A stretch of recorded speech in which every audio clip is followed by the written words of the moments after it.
Quit by D.I. Jolly. I drank absinthe in Maryland while reading Poe, and I played Angry Birds as I walked the mean streets of Chicago.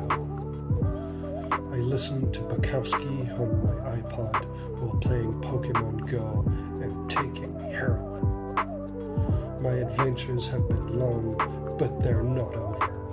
Stare dramatically into the camera and dramatically take off my Ray-Bans, for I am the hipster.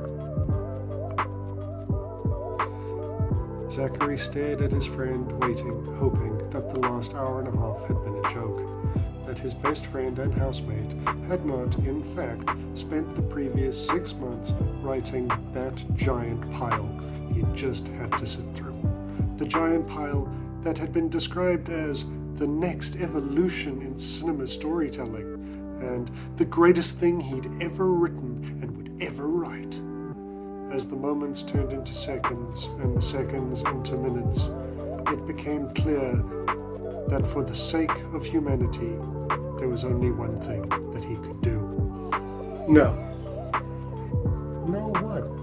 What do you mean, no?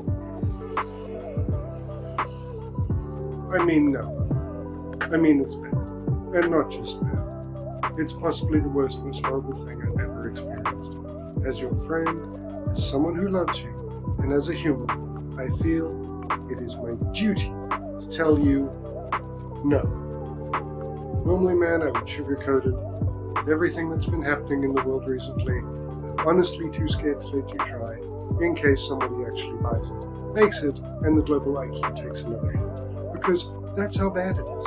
I feel dumber than before. I'm sorry, man, but for the sake of everyone, burn it and never write anything ever again. Please.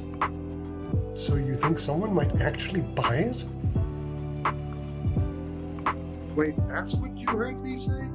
That's fantastic, man. Thank you. I've already spoken to my father, and he says he might be able to set me up with an agent or a meeting, and then they can sell it for me.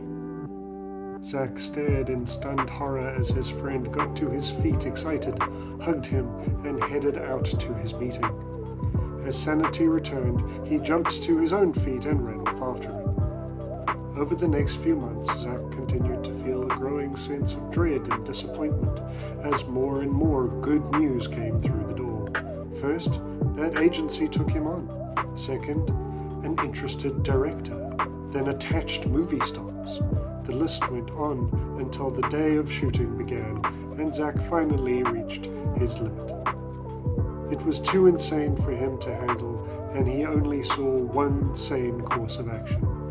He shut down his work computer, walked into his boss's office, and quit with immediate effect. And then he went home via the liquor store. He sat alone in his room, poured himself a large glass of whiskey while sitting in front of his computer. Fade in.